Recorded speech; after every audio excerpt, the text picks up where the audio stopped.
GBR ఆరాధన cultural foundation ఈ పేరు వినగానే మనందరికీ గుర్తుకొచ్చేటువంటి పెద్ద ఆయన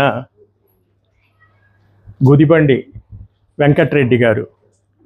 వారి స్మృతికి నివాళి అర్పిస్తూ ఇవాళ ఈ ఫౌండేషన్ ద్వారా ఈ కార్యక్రమాన్ని ఇక్కడ ఏర్పాటు చేయడం జరిగింది. ఈ కార్యక్రమానికి పుస్తక స్వీకర్త అని మాత్రమే నేను అంటున్నాను. ఇందాక సుబ్బారావు గారు స్వీకర్తలు అన్నారు. ఎందుకు అంటే దంపతులు ఎప్పుడు కూడా, భార్యాభర్తలు ఎప్పుడు కూడా అర్ధాంగి అని అంటాం, అంటే శరీరంలో సగభాగం. కాబట్టి వివాహం అయిన తర్వాత స్త్రీ పురుషులు ఇద్దరు కూడా భార్యాభర్తల అనుబంధంతో ఒక్కటవుతారు. కాబట్టి వాళ్ళిద్దరి అవిభాజ్యం, కాబట్టి వాళ్ళిద్దరూ ఒకటే. కాబట్టి స్వీకర్త అని అన్నాను. మనకు పాట కూడా ఉంది, నువ్వో సగం నేనో సగం, సగాలు రెండు ఒకటైతే జగానికి అందం అనేటువంటి ఒక పాట కూడా ఉంది. కాబట్టి అటువంటి గొప్ప దంపతులు, ఆదర్శ దంపతులు, ఆది దంపతులను తలపించేటువంటి ఆదర్శ దంపతులు. ఈ మాట ఎందుకంటున్నానంటే అది ముఖస్తుతిగా కాదు, వారి చరిత్రను చూస్తే ఇందాక దాస్యం సేనాధిపతి గారు చాలా బాగా చెప్పారు. రమణాచారి గారి జీవిత ప్రస్థానాన్ని చూసిన, ఆయన ఔద్యోగిక జీవితాన్ని పరిశీలించిన, ఆయన యొక్క వ్యక్తిత్వం, ఆయన యొక్క గొప్పతనం ఏటో మనకు తెలుస్తుంది. అంటే ఒక పెద్ద ప్రభుత్వంలో ఒక పెద్ద ఉన్నతాధికారిగా ఉంటూ ఎన్ని ఆటుపోటులు వస్తాయో మనకు తెలుసు. అందులో ఒక ఐఏఎస్ ఆఫీసర్ అన్నప్పుడు వివిధ పార్టీలకు సంబంధించినటువంటి రకరకాల ముఖ్యమంత్రుల దగ్గర పనిచేస్తూ అందరినీ ఆకట్టుకుంటూ ఎటువంటి మచ్చ లేకుండా ప్రభుత్వంలో ఒక గొప్ప పేరు తెచ్చుకోవడం అనేది సామాన్యమైనటువంటి విషయం కాదు. మనం ఎంతోమంది ఐఏఎస్ ఆఫీసర్లను చూస్తూ ఉంటాం. అటువంటి ఒక మచ్చలేని ఒక స్వచ్ఛమైనటువంటి రమణాచారి గారు, డాక్టర్ కేవి రమణాచారి గారు, వారి గురించి చెప్పాలి అంటే ఇందాక సేనాధిపతి గారు ఏమన్నారంటే ఈ కార్యక్రమాన్ని చూస్తూ ఉంటే ఒక ప్రశాంతత అన్నారు. ఆ ప్రశాంతత అన్నదానికి నేను పవిత్రత అనేది కూడా జోడిస్తున్నాను. కాబట్టి ఇక్కడ ఒక ప్రశాంతతే కాదు, ఒక పవిత్రత కూడా మనకు కనిపిస్తుంది. ఆ పవిత్రత వారి నుంచి వచ్చినటువంటి ఆ సంస్కారం ఇక్కడంతా కూడా వ్యాపించి పరిడవించి మనల్ని ఆవహిస్తుంది అని నేను భావిస్తున్నాను. అటువంటి గొప్ప వ్యక్తి. ఆయన గురించి చెప్పాలంటే మంచితనం, మానవత్వం మూర్తీభవించినటువంటి కరుణా రసార్ద్ర హృదయులు, మనందరి ఆత్మీయులు. ఇవాళ గ్రంథ స్వీకర్తగా ఉన్నటువంటి ఆ దంపతులిద్దరికీ కూడా నేను శిరస్సు వంచి నమస్కరిస్తున్నాను. అలాగే ఇవాళ మనకు సభాధ్యక్షులుగా ఉన్నటువంటి వారు ఇక్కడ ఇన్విటేషన్లో ఏమని వేశారంటే శ్రీ దాస్యం సేనాధిపతి, ప్రముఖ కవి, రచయిత, విమర్శకులని మాత్రమే వేశారు. వీటినన్నింటిని మించి ఆయనని బాగా ఫోకస్లోకి తెచ్చినటువంటిది సమీక్షలు. కాబట్టి ఆయనని సమీక్ష సామ్రాట్ అనొచ్చు. ఆయన ఎన్నో సమీక్షలు రాశారు. చాలా పుస్తకాలకి కొన్ని 1000 దాటాయా, 1500 సమీక్షలు రాయటం అనేది అంతకు పూర్వం ఎవరైనా చేశారో లేదో నాకు తెలియదు, కానీ అది ఆయనకున్నటువంటి ఒక గొప్ప క్రెడిట్. అటువంటి ఆప్తమిత్రులు శ్రీ దాస్యం సేనాధిపతి గారు ఇవాళ సభాధ్యక్షులుగా ఉన్నారు. అలాగే సాహితీ మిత్రులు, సాహితీకరణం అనే పేరుతోనే ఒక సాహిత్యానికి వేదిక కల్పిస్తూ చాలా నిబద్ధతతో ఒక పత్రికను నడుపుతున్నటువంటి సంపాదకులు, కవి, రచయిత శ్రీ పొత్తూరు సుబ్బారావు గారు. అలాగే నాకు అత్యంత ఆప్తులు, నన్ను బాగా ఇష్టపడేటువంటి ప్రముఖ కవి, సినీ గేయ రచయిత, ఈనాడు విశిష్ట అతిథిగా ఉన్నటువంటి శ్రీ మౌనశ్రీ మల్లిక్ గారు. మౌనశ్రీ మల్లిక్ గారిని చూస్తూ ఉంటే ఆయన ఆహార్యం చూస్తున్నా, ఆయన ముఖ కవళికలు చూస్తున్నా మనకు శ్రీరంగ నారాయణ బాబు అని ఒక కవి ఉండేవాడు, రుధిర జ్యోతి అని రాశారు.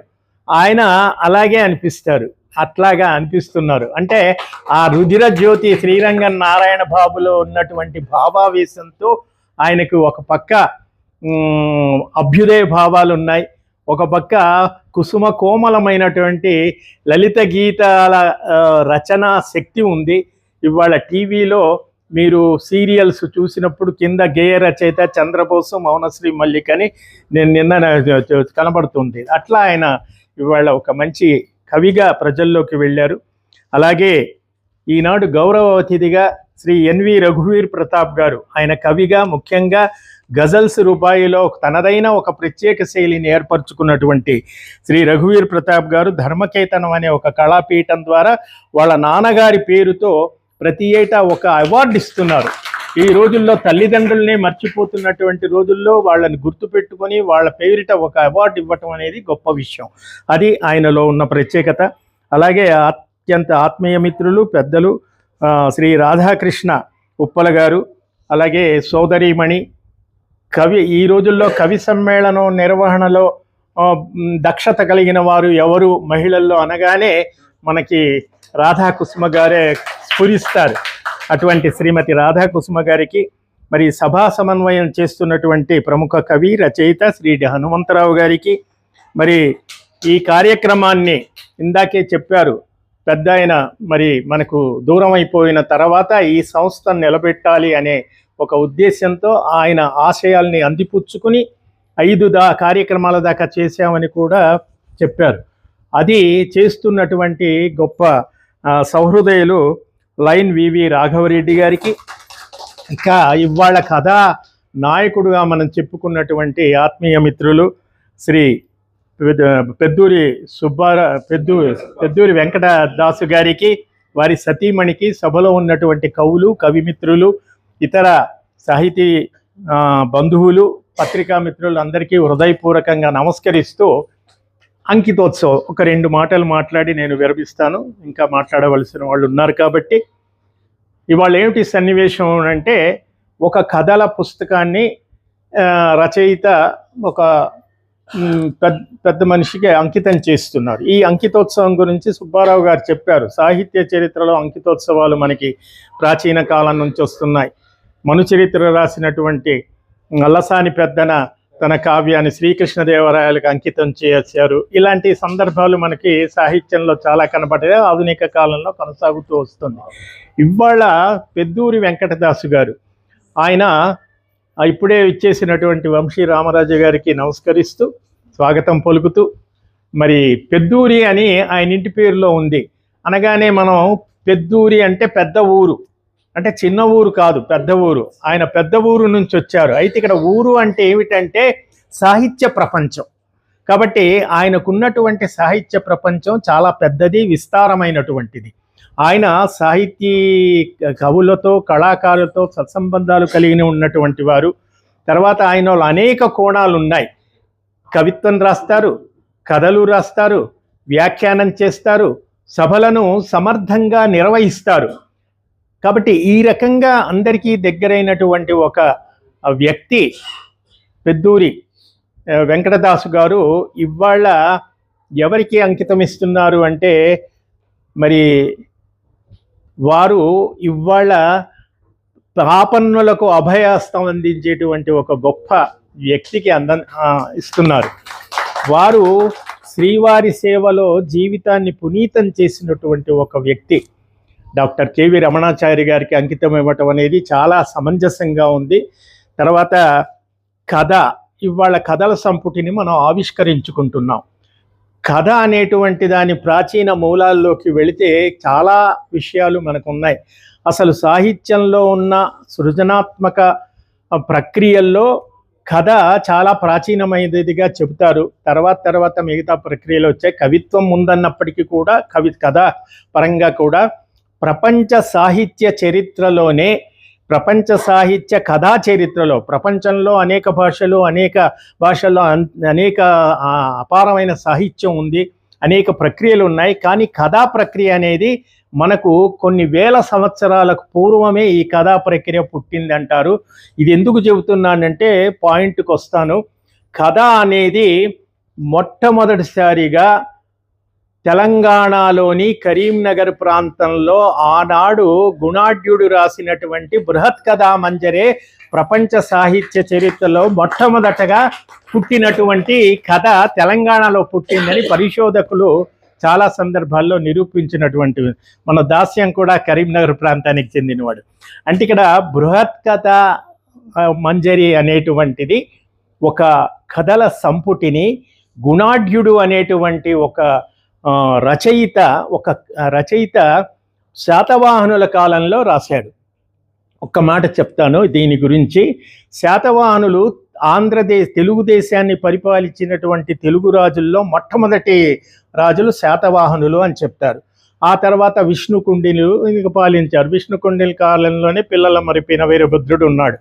అయితే శాతవాహనుల కాలంలో ఉన్నటువంటి రాజభాష ఏమిటంటే ప్రాకృతము. ఆ రోజుల్లో సంస్కృతము ప్రాకృతము బాగా అధికార భాషలుగా ఉండాయి. శాతవాహనులందరూ కూడా ప్రాకృతాన్ని బాగా పోషించారు. ఆ రాణులందరూ కూడా ప్రాకృతంలో సంస్కృతంలో గొప్ప విదుషీమణులు. వాళ్ళు బౌద్ధాన్ని బాగా ఆదరించినటువంటి వారు.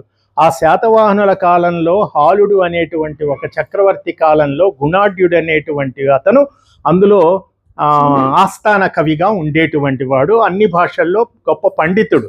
ఈ గుణాఢ్యుడి కథ ఎందుకు చెబుతున్నానంటే కథ పుట్టడానికి మూలం ఏమిటి అనేది చెప్తున్నాను. అయితే ఇక్కడ హాలుడు చక్రవర్తి కథ మీలో చాలామందికి తెలుసు. ఈ హాలుడి భార్య గొప్ప సంస్కృత పండితురాలు.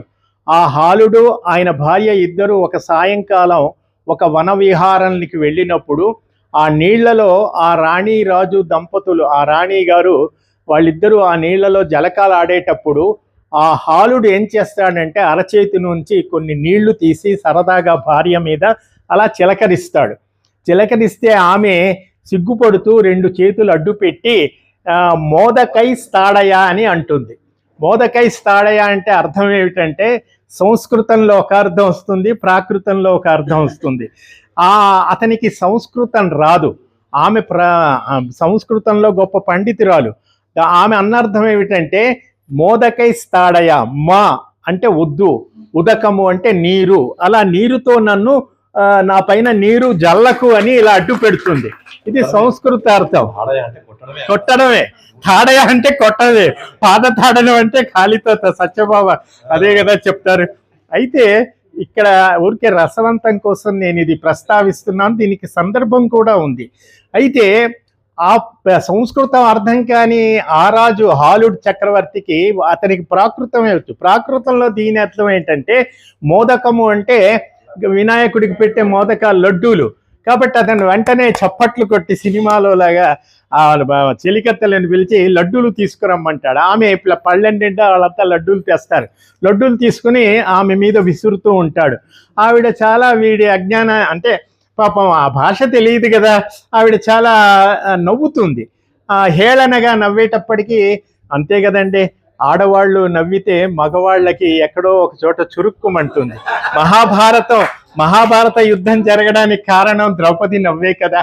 కాబట్టి అప్పుడు అతని అహం దెబ్బతింటుంది.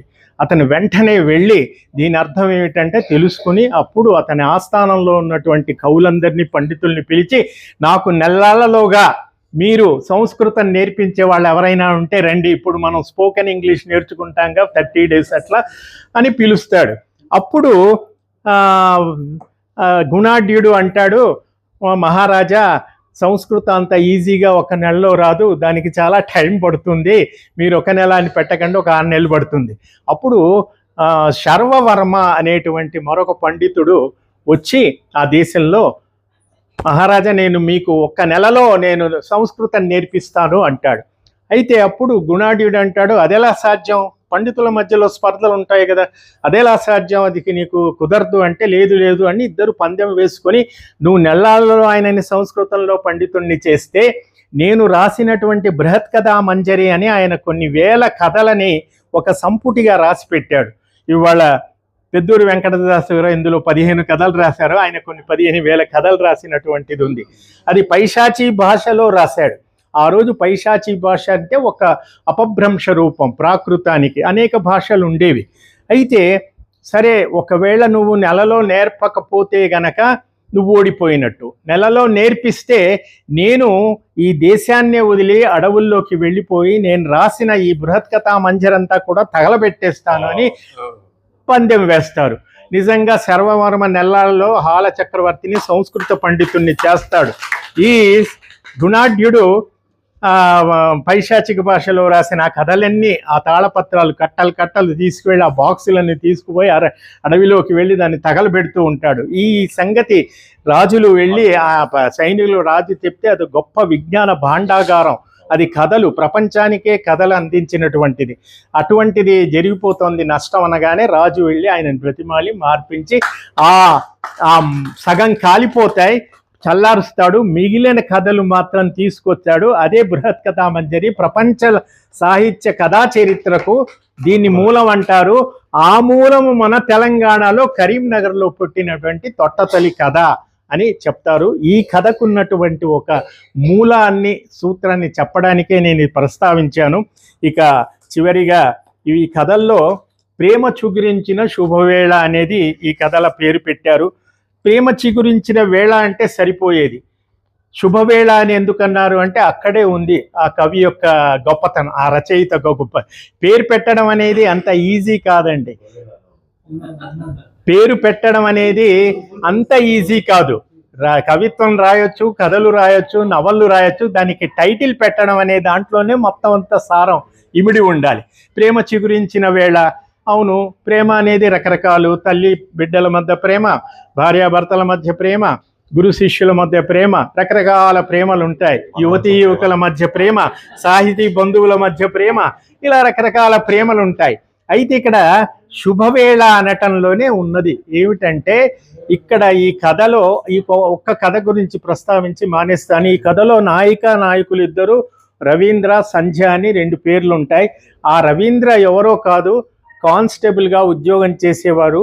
అతను బహుశా ఈయన యొక్క మనస్తత్వానికి ప్రతినిధి అయ్యి ఉంటాడు. అంటే పోలీసు ఉద్యోగం పట్ల ఒక పవిత్రమైన భావాన్ని కలిగి, ఒక అంకిత భావంతో పనిచే పోలీసు వ్యవస్థ. ఇందాక ఫ్రెండ్లీ పోలీస్ అన్నాం, కానీ పోలీసులు అంటే భయం, ఇవన్నీ మామూలే అయినప్పటికీ కూడా పోలీసుల్లో కూడా నిజాయితీగా దేశం కోసం పని చేయాలి అనేటువంటి ఒక నిజాయితీపరుడైన రవీంద్రను, ఆ రవీంద్రే ఈ పెద్దూరి వెంకటదాసు. ఈయన ఉద్యోగంలో తారసపడిన సంఘటనలే ఇందులో కథాత్మకంగా మలిచాడేమో అనిపిస్తుంది. చివరికి భార్యాభర్తల మధ్య మొదట్లో కొంత అయిష్టతలు ఉన్నప్పటికీ కూడా తల్లి కోసం అని, ఇక్కడ మరొక మాట ఏమిటంటే తల్లి కోసం ఈయన శైలి కూడా బాగుంది. తల్లి కోసం ఆ అమ్మాయిని మేనత్త కూతుర్ని చేసుకోవలసిన పరిస్థితి ఏర్పడుతుంది. తల్లి కోసం అంటే ఇక్కడ తల్లి పట్ల ప్రేమ కనపడుతుంది, ఉద్యోగం పట్ల నిజాయితీ కనపడుతుంది, భార్యను చివరికి తన వైపు మళ్లించుకున్నటువంటి ఒక నేర్పరితనం కనపడుతుంది. ఈ మొత్తం 15 కథల్లో ఈ కథ ఒక శీర్షికగా మనం పెట్టుకోవటం బాగుంది. శైలి గురించి వచ్చేటప్పటికి తల్లి కోసం తను కష్టపడ్డా ఆమె మనసును కష్టపెట్టకూడదు. కష్ట ఆ శైలి, భాషా శైలి కూడా బాగుంది. అలాగే ఇంకొకటి, ఆ అబ్బాయి నచ్చాడని ఆలస్యం దేనికని ఎందుకనో వెంటనే ఊవనలేకపోయాను.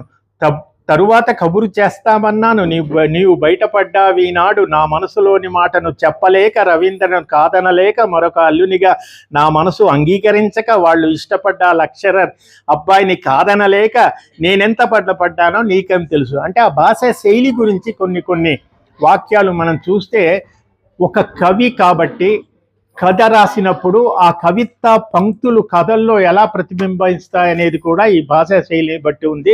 కాబట్టి ఒక మంచి రచనా శైలి కలిగిన పెద్దూరి వెంకటదాసు గారి నుంచి మరింత మంచి సాహిత్యం రావాలి. తెలుగు సాహిత్యంలో ఆయనకు ఒక విశిష్టమైన స్థానం రావాలి అని మనం అంతా కోరుకుంటూ, నాకు ఈ అవకాశం ఇచ్చిన మీ అందరికీ హృదయపూర్వకంగా కృతజ్ఞతలు తెలియజేసుకుంటూ థ్యాంక్ యూ. ధన్యవాదాలు సార్. కరీంనగర్ వాడిగా అది చాలా గర్వపడుతుంది.